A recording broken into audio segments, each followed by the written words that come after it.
मकनपुर गांव में एक छोटा सा घर था जिसमें शिवा अपनी माँ और बहन के साथ रहता था।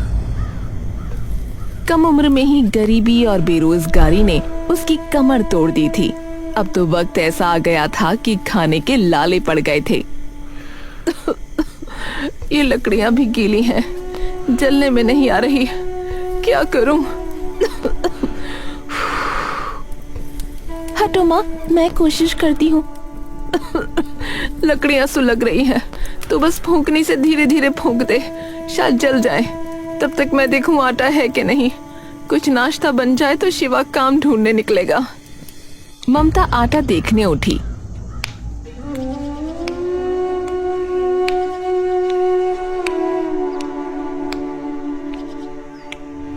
तो उसने देखा कि शिवा एक मूर्ति जैसे बैठा हुआ है। ए शिवा, क्या हुआ? तू ऐसे क्यों बैठा है? माँ, मैं कुछ भी नहीं कर पा रहा हूँ। माँ, मेरे जिंदा होने का क्या ही मतलब है बोलो, जब मैं इस घर में एक पैसा तक ना ला सकूं तो। मेरे निकम्मेपन के कारण आज तुम सब लोग 2 वक्त के खाने को भी तरस रहे हो। माँ, अरे तू कैसी बातें कर रहा है? तू कोशिश कर तो रहा है ना। अरे माँ, कोशिश से घर नहीं चलता है। पूनम, ए पूनम, चूल्हा बुझा दे, घर में कुछ नहीं है। बिना वजह के लकड़ी बर्बाद मत कर बहन। पर हम लोग खाएंगे क्या? इस सवाल से घर में ऐसा सन्नाटा सा छा जाता है जैसे वहाँ कोई रहता ही ना हो। और फिर वो सन्नाटा टूटा ममता की खांसी से, और ममता ने खून थूक दिया। माँ, आप ठीक तो हो? हे भगवान, माँ आप ठीक तो हो ना? मैं भी कैसा भागा बेटा हूँ, अपनी माँ का इलाज तक नहीं करवा सकता।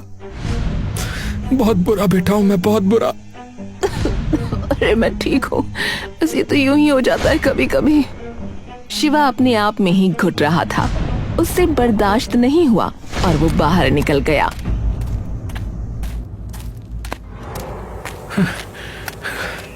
मैं अब इस घर में तब तक नहीं लौटूंगा जब तक कमाई का इंतजाम न कर लूं। हाँ, वरना ना मैं खुद को माफ कर पाऊंगा और ना पिताजी की आत्मा मुझे माफ करेगी। हाँ।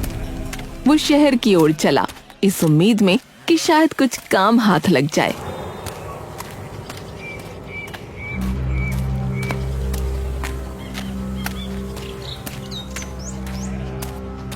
पर शहर तो जैसे किसी और ही धुन में चलता है। शिवा सुबह से शाम तक हर दुकान, हर फैक्ट्री के फाटक तक गया, लेकिन कोई फायदा नहीं हुआ। कर्मचारी पूरे हैं, फिर कभी आना भाई। आधी मजदूरी मिलेगी, करना चाहो तो कर लो। अरे साहब, आधी मजदूरी में घर कैसे चलेगा बताइए? अरे तेरा घर चले या ना चले, हमें क्या है?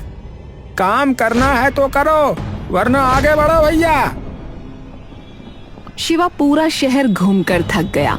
उसके पैरों में जैसे जान ही नहीं बची थी।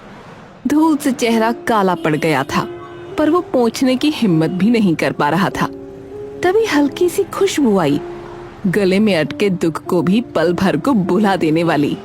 उसने गर्दन उठाई, सामने एक दुकान थी। लकड़ी के छोटे से तख्त पर कुल्हड़ सजे थे और उसके नीचे कोयले की धीमी आंच में मटन पक रहा था। उसके सामने लोग खड़े बड़े चाव से कुल्हड़ वाले मटन चावल खा रहे थे। अरे ये तो मैं भी कर सकता हूँ। कुल्हड़ बनाना तो मुझे आता है, और खाना, हाँ थोड़ा बहुत तो बना ही लेता हूँ। हाँ, मैं गांव में यही करूँ तो कितना अच्छा रहेगा। गांव में तो कुल्हड़ वाले कड़ी चावल कोई बेचता भी नहीं है, और रही बात मांसाहारी की तो हमारे गांव में तो कोई खाता नहीं है। तो हाँ, यही सही रहेगा, कड़ी चावल ही सही रहेगा। हाँ। जैसे किसी ने उसकी पीठ पर हाथ रखकर कहा हो, चल अब तेरी बारी है। वो फौरन गांव लौट पड़ा।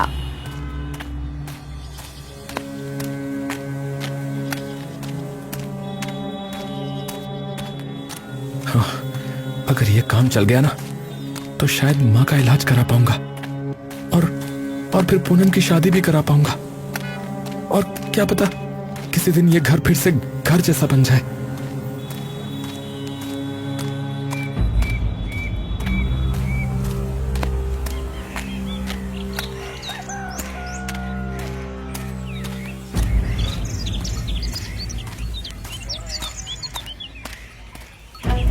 गांव पहुंचकर शिवा ने कबाड़ में पड़ा पुराना लकड़ी का ठेला निकाला, किनारे ठीक किए।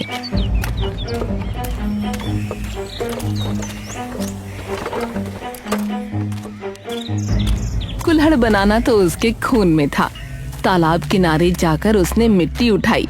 वहाँ उसे ऐसा लगा जैसे उसे कोई देख रहा है, पर उसने ध्यान नहीं दिया।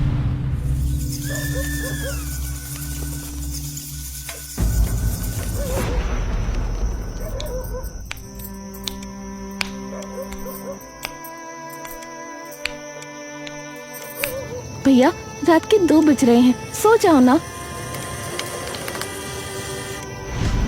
अरे बहना, तू सो जा। देख, मेरी तो नींद उड़ चुकी है। अब ये तभी आएगी जब घर में पैसे आएंगे। तू सो जा, मेरी फिक्र मत कर, सो जा। शिवा, इतना मत थक बेटा।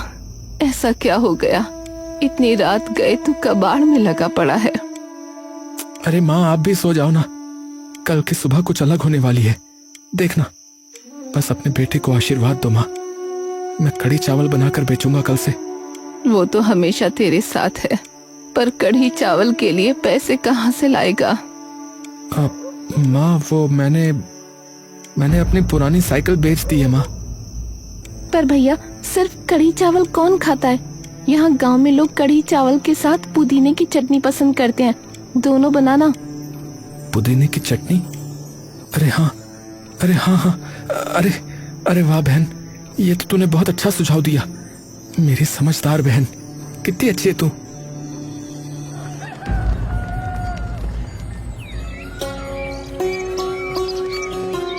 शिवा पूरे जज्बे के साथ पहले दिन ठेला लेकर गांव के चौपाल में जा खड़ा हुआ।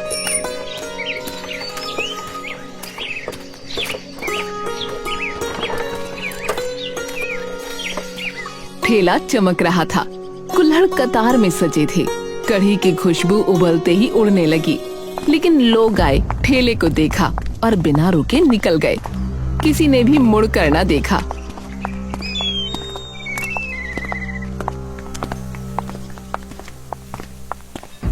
अरे कोई आ क्यों नहीं रहा है? बहुत देर हो गई। शायद मेरे कढ़ी चावल में वो बात नहीं है। तभी 2 लड़के आए।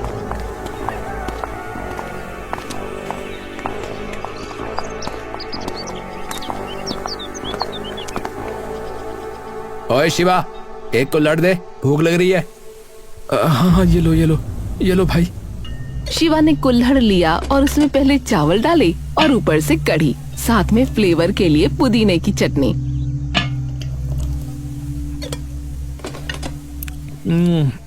अरे यार, ये क्या बनाया भाई? अबे नमक ही नहीं है। अबे बनाना नहीं आता तो ठेला लेकर क्यों खड़े हो गए भाई? हैं?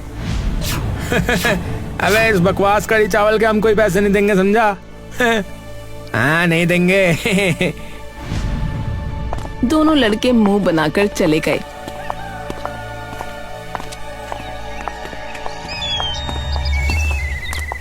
पर शिवा हारने वालों में से नहीं था।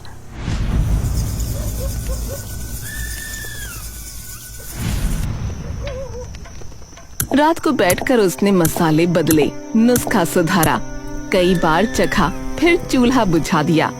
दिन गुजरने लगे, पर ग्राहक गिनती के आते, वो भी मजाक बना देते। अरे एक बात कहूँ, कढ़ी चावल से ज्यादा स्वादिष्ट तो ये कुल्हड़ लग रहा है मुझे तुम्हारा। एक काम कर भाई, तू कुल्हड़ ही रख ले और खाना फेंक दे, कैसा रहेगा है? शिवा हंस देता, पर अंदर से रोता रहता। पैसे आ रहे थे, पर लागत से कम, कोई फायदा नहीं हो रहा था।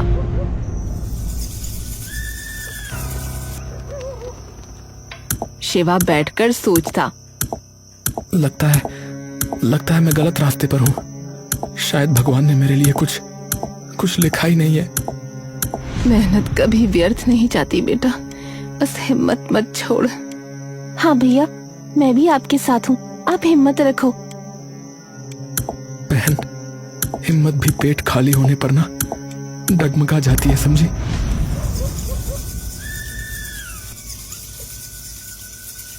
शिवा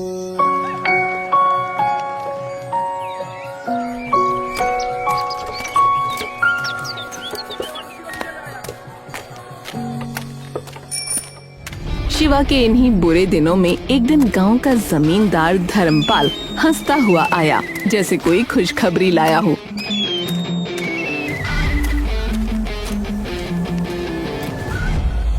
अरे शिवा, अरे सुना है ठेला नहीं चल रहा है तुम्हारा, है? अरे बड़ा दुख हुआ भाई, बड़ा दुख हुआ मुझे तो। अरे धर्मपाल जी, आपको मेरी चिंता कब से होने लगी? कोई काम है तो बताइए मुझे। काम? अरे वो छोड़ तू, जरूरी बात सुन मुझसे। देख, घुमा फिरा कर तो मुझे बात करने की आदत है नहीं। बात ये है कि मुझे जो है ना, तेरी बहन पूनम बड़ी पसंद है भाई। तो तू एक काम कर, पूनम को मेरे साथ ब्याह दे, बदले में मैं तेरी गरीबी मिटा दूंगा भाई। ठेला नहीं, दुकान खुलवा दूंगा, दुकान। अरे जिंदगी सेट हो जाएगी तेरी, वरना तेरी अभागी बहन से ब्याह कौन करेगा रे? शिवा के तन बदन में आग लग गई। वो गुस्से में चिल्लाया, वे धर्मपाल के बच्चे, मेरी बहन कोई चीज नहीं है समझा, जिसका मैं सौदा करूं। सोच ले लड़के, नहीं माना तो गरीबी तेरे घर को खा जाएगी, समझा? निकल निकल यहां से, अगली बार यहां कदम रखा तो अच्छा नहीं होगा, समझा? तू मुझे धक्का देगा, मुझे धक्का देगा है? मैं तेरी बहन। धर्मपाल आगे कुछ बोलता उससे पहले ही शिवा ने उसे मारना शुरू कर दिया और बहुत मारा। भैया छोड़ दो इसे, मत मारो, छोड़ दो शिवा, मत मारो इसे।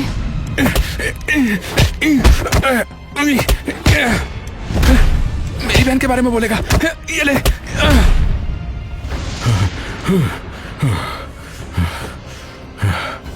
अब देखता हूँ कैसे जीता है तू। बच के रहना शिवा, तू तो गया। अबे जा, चला जा, वरना और पिटेगा, समझा?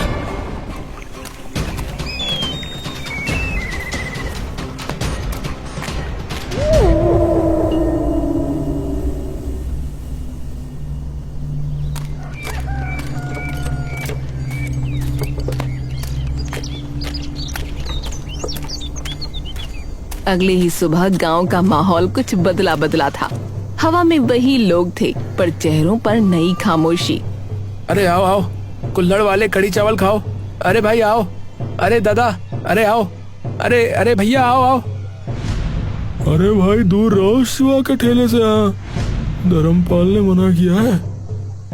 हाँ भैया, मैंने भी सुना, वो कह रहा था कि जिसने भी खरीदा ना इसके ठेले से, उसकी जमीन नीलाम करवा देगा भैया। ए भैया, तुमने सुना कि नहीं सुना भैया? शिवा ठेले के पास अकेला खड़ा लोगों की सारी बातें सुन रहा था। उसे अपने किए पर पछतावा नहीं था, लेकिन ठेले पर सन्नाटा उसे खल रहा था। ये धर्मपाल बिल्कुल सही नहीं कर रहा है। और ये लोग इतना डरते क्यों हैं उससे? वो भगवान है क्या? चाचा मुझे कड़ी चावल दे दो। हाँ हाँ बेटा, आओ आओ। अरे चल यहाँ से, घर नीलाम करवाएगा क्या? चल।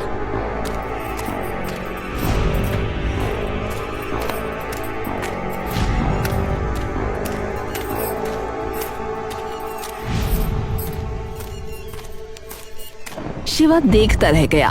पूरा दिन उसके ठेले पर एक भी ग्राहक नहीं आया। घर में नमक, दही, चावल सब खत्म हो रहा है, और माँ की दवा भी। ऐसे कैसे चलेगा, ऐसे कैसे चलेगा? कुछ सोच शिवा, क्या करूं? धर्मपाल से माफी मांग लूं क्या? नहीं, मैं ऐसा नहीं कर सकता। मेरी आत्मा गवाही नहीं दे रही है, मैं ऐसा नहीं कर सकता। उस दिन वो कढ़ी चावल लेकर ही घर आ गया।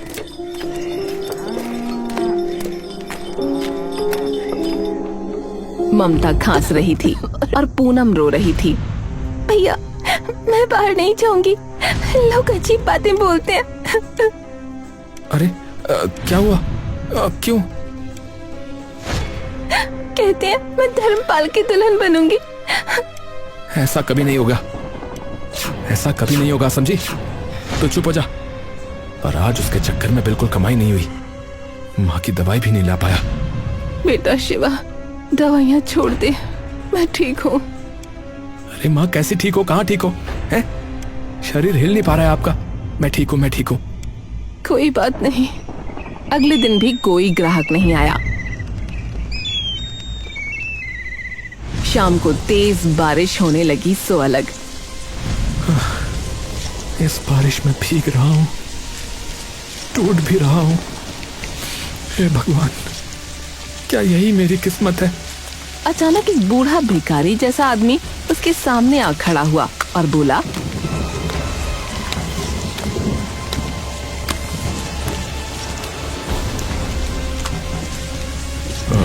बेटा, बेटा कुछ खाने को मिलेगा? भूखे का पेट भर जाएगा तो तुम्हारा भला होगा बेटा। बाबा आइए आइए। हाँ हाँ जरूर लीजिए बाबा, मेरे यहाँ पर बस ये कढ़ी चावल बनता है, आप इसे खाइए।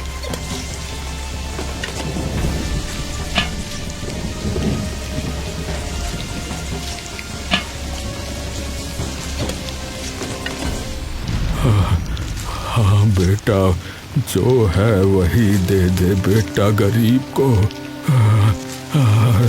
तेरा भला हो बेटा, तेरा भला हो।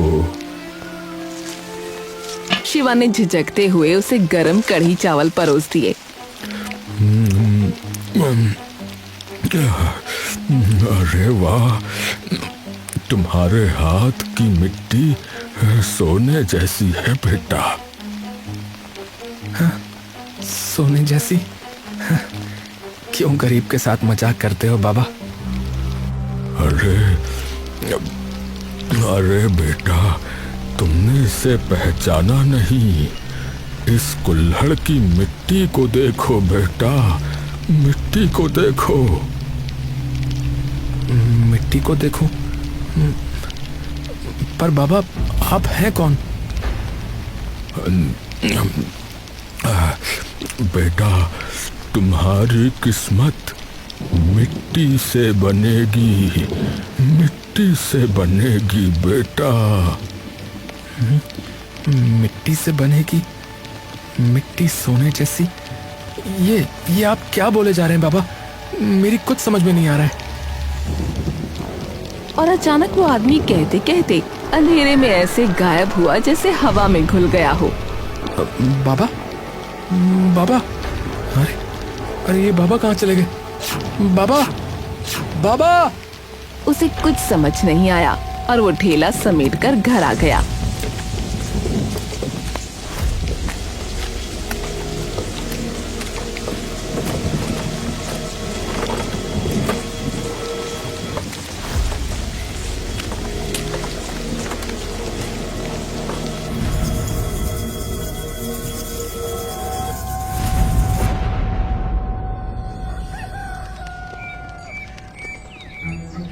अगली सुबह शिवा मिट्टी लेने गया तो ढेर में कुछ चमकता दिखा।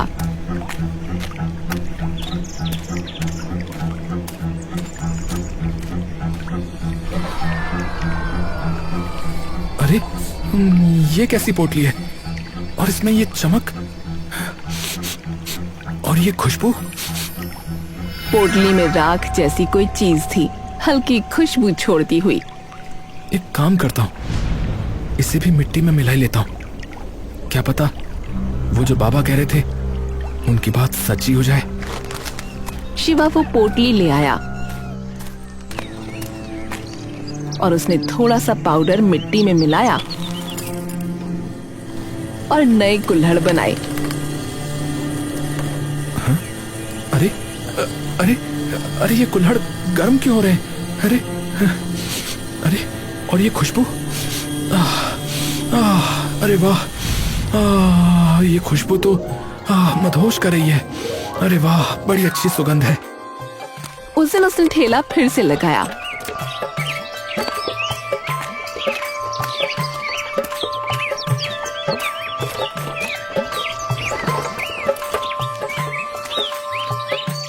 लोग पहले दूर रहे, पर खुशबू ने उन्हें खींच ही लिया।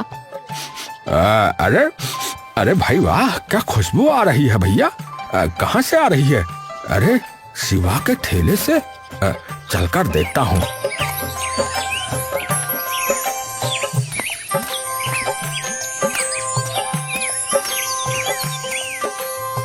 अरे शिवा, तुम्हारे ठेले से बड़ी खुशबू आ रही है। अरे ये कुल्हड़ तो हाथ में लेते ही गर्म हो रहा है। अरे इसकी महक अलग ही दुनिया की लग रही है भैया, बड़ी अच्छी खुशबू है भाई। ए भैया, एक जरा मुझे भी दे देना भैया। क्या लगा रहे हो? मुझे भी दे दो। हाँ हाँ, सबको देता हूँ, बस 1 मिनट।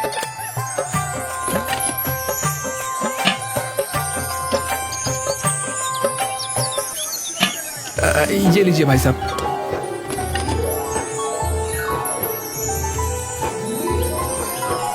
ये आपका। शिवा की आंखों में महीनों बाद उम्मीद चमकी। हो ना हो, ये उन बाबा का ही आशीर्वाद लग रहा है मुझे, जो कल आए थे। शिवा के घर के हालात सुधरने लगे। ममता का इलाज सही तरह से होने लगा, लेकिन ये खुशखबरी ज्यादा देर छुपी न रही। धर्मपाल तक बात पहुंच गई। क्या लोग मेरी धमकी के बावजूद उसके ठेले पर जा रहे हैं, और वो भी पहले से भी ज्यादा। वो फल फूल रहा है। मैं इस बार इसे जड़ से उखाड़ दूंगा, जड़ से। उसकी आंखों में गुस्सा था। वो कुछ खतरनाक काम करना चाहता था, जिससे वो शिवा को दोबारा उठने की हिम्मत न करने दे। उसने एक दोपहर ये मौका ढूंढा। उसने देखा कि पूनम खेतों के रास्ते लौट रही थी।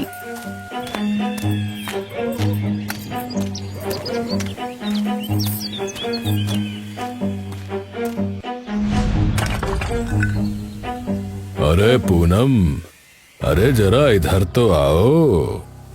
हटी, रास्ता दीजिए। अरे तेरे भैया ने मेरी बात ठुकराई है। अब तो ही बताना कि उसे कैसे समझाऊं। पूनम का चेहरा सफेद पड़ गया। धर्मपाल ने उसे पकड़ लिया। छोड़ो मुझे। हे, समझा देना अपने भैया को कि मुझसे न टकराए और इस गांव से भाग जाए, वरना अंजाम समझ गई ना। चल चल जा अब। वो बिना पीछे देखे दौड़ी और घर पहुंचते ही रोने लगी। माँ, वो मुझे रोक रहा था माँ। हे भगवान, ये आदमी अब बच्चों पर भी नजर डाल रहा है। शिवा घर पहुंचा तो दोनों की हालत देखकर उसका खून खौल उठा। धर्मपाल, तूने मेरी बहन को छुआ, मेरी बहन को छुआ तूने। मैं उसका खून पी जाऊंगा माँ, मैं उसका खून पी जाऊंगा। जाने दो मुझे, जाने दो मुझे। बेटा पागल मत बन, वो आदमी ताकतवर है। शिवा के चेहरे पर गुस्सा और बेबसी दोनों उतर आए। तो क्या क्या करूं माँ, क्या करूं, क्या करूं बोलो। गाँव छोड़ दूं, गाँव छोड़ दूं या सीना तान कर लड़ जाऊं। हे भगवान, ये आदमी हमें जीने क्यों नहीं देता है। इस दौरान अचानक गांव में एक बात फैली कि तालाब के पास एक बूढ़ा भटकता नजर आता है। अरे भैया, रात में देखा है? वो तालाब किनारे चलता है भैया। अरे पैर नहीं लगते जमीन पे भाई। ए भैया, मुझे तो लगता है वो कोई देवता वेवता है भैया। मंदिर वंदिर बनवा दे वहां गई। अरे भाई, देवता नहीं, एक कुम्हार की आत्मा है। कुम्हार की आत्मा है, जिसके बाप दादाओं की जमीन जो है ना, ये धर्मपाल कमीने के बाप ने छीनी थी साले ने। शिवा सब सुनता था पर चुप रहता था। तभी एक रात उसे सपना आया। सपने में वही बूढ़ा सामने खड़ा था। जिस अन्याय ने मेरी सांसें छीनी थी बेटा, वही अन्याय अब तुम्हें भी रोक रहा है। बाबा, कौन सा अन्याय बाबा? जिसे मिट्टी में दफन किया गया, उसे मिट्टी ही जगाती है। पर आप हैं कौन बाबा? आप क्या कहना चाहते हैं? आपकी बातें ना मुझे बिल्कुल भी समझ में नहीं आती। तेरी लड़ाई मेरी भी लड़ाई है बेटा, खत्म कर इसे। शिवा घबराकर जाग गया। दिल जोरों से धड़क रहा था और माथा पसीने से भीगा था।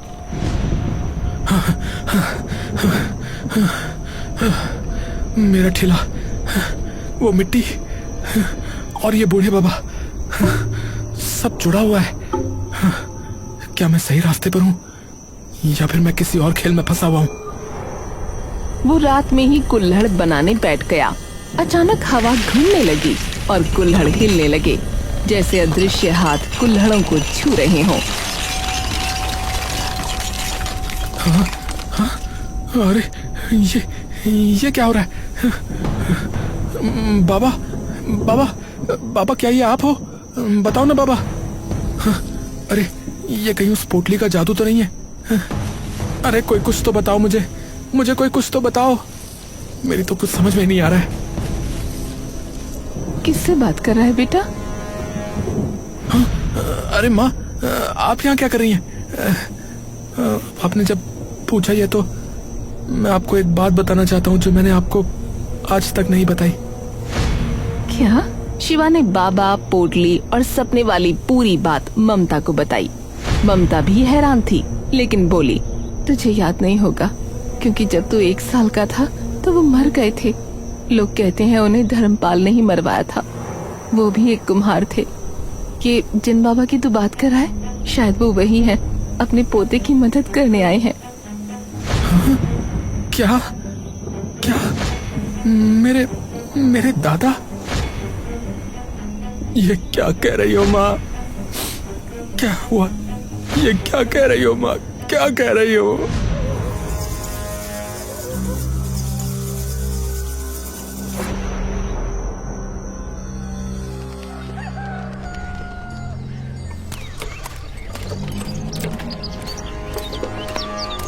और फिर हिम्मत जुटाकर उसने सुबह ठेला लगाया। भीड़ उमड़ पड़ी। अरे भैया, ये स्वाद जो है ना, ये पहले कभी मिला ही नहीं भैया। अरे भैया, मेरे लिए 4 प्लेट लगाना भैया, 1 मेरे लिए और 3 मैं घर ले जाऊंगा भाई। अरे भाई, ये कढ़ी चावल नहीं है। हाँ, कढ़ी चावल मत समझना इन्हें। ए भैया, जादू है जादू। हाँ भैया, मैंने तो खत्म भी कर दी 1 प्लेट। ए भैया, एक काम करो यार, पेट तो भरा भरा लग रहा है लेकिन मन नहीं भरा। एक काम करो, 1 कुल्हड़ और दे दो भाई। बाबा, लगता है आपका आशीर्वाद काम कर गया बाबा। एक कुम्हार का लड़का मेरी बराबरी करेगा, मेरी धर्मपाल की। आज ही इसका खेल खत्म कर देता हूँ। हाँ। रात में उसने गुंडे भेजे।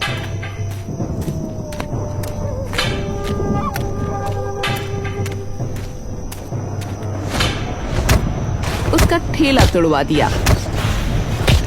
सब बर्बाद हो गया। गुंडे चले गए और शिवा घुटनों पर गिर पड़ा। हे भगवान, हे भगवान, मेरी मेहनत, मेरे सपने, ये आदमी सब छीन रहा है, सब छीन रहा है। मैं क्या करूं भगवान, क्या करूं? तभी अचानक तेज हवा चली। टूटी मिट्टी से वही चमकदार राख उठने लगी। राख आसमान में घूमती हुई चमकी, मानो कोई अदृश्य शक्ति उसे बुला रही हो। ये क्या हो रहा है? ये क्या हो रहा है? कहीं ये कोई संकेत तो नहीं है? बाबा, बाबा, क्या आप मुझे रास्ता दिखा रहे हैं बाबा?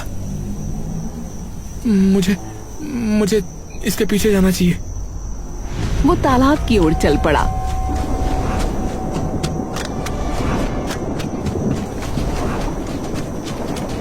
उसे और लोगों ने देखा तो वो भी उस तरफ हो लिए।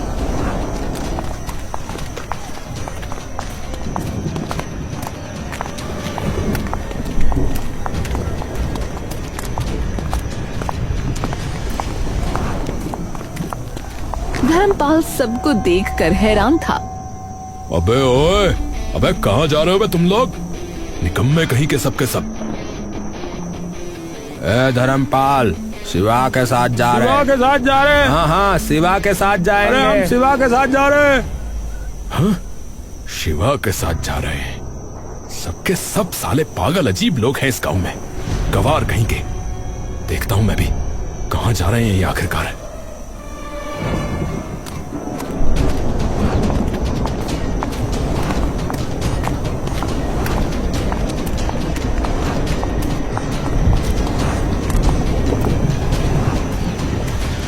सब तालाब तक पहुँचे।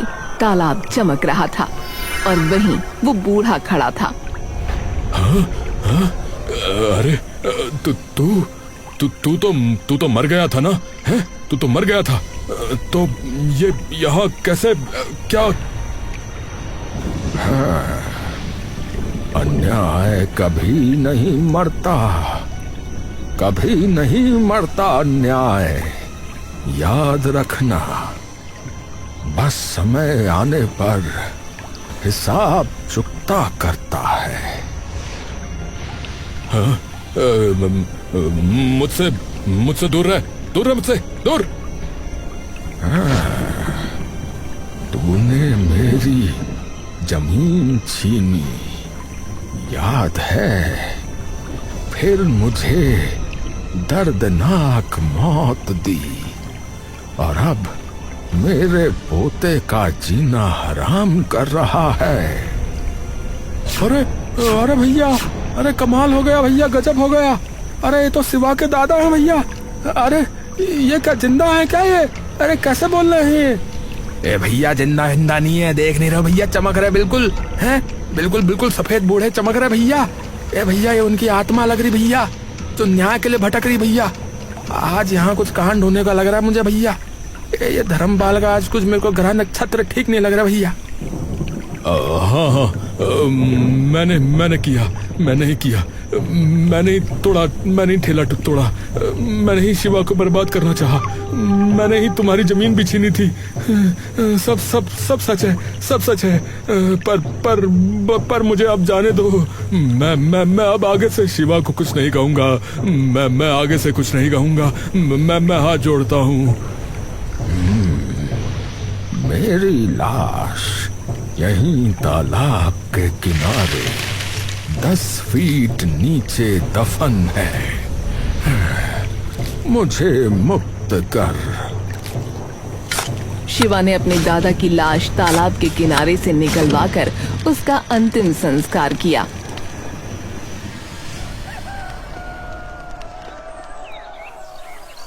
और फिर अगली सुबह पंचायत में फैसला हुआ। हाँ तो गांव वालों, पूरी पंचायत ने यह निर्णय किया है कि धर्मपाल ने हत्या की है और उसकी सजा जेल और मुकदमे के सिवाय कुछ नहीं है। हमारा सर्वसम्मति से यह निर्णय हुआ है कि पुलिस को बुलाया जाएगा और फिर आगे की कार्रवाई पुलिस स्वयं देखेगी। अरे अरे पंचों, अरे मुझे माफ कर दो। गांव वालों मुझे माफ कर दो। मैंने लालच में आके ये सब किया। कुकर्म का फल एक ना एक दिन सबको मिलता ही है, और आज तुम्हें भी मिल गया धर्मपाल। अब जाओ और बाकी की जिंदगी अब जेल में सड़ो जाकर। पुलिस धर्मपाल को ले गई और कुछ ही दिनों में शिवा ने अपनी दुकान बना ली। कुल्हड़ वाला कढ़ी चावल, मिट्टी का वरदान। वाह शिवा भाई, ये नाम तो खुद कहानी है भैया। भीड़ उमड़ पड़ी। दुकान पर रौनक थी, घर में खुशहाली। पूनम और ममता के चेहरे पर मुस्कान लौट आई। शाम को शिवा तालाब पर गया।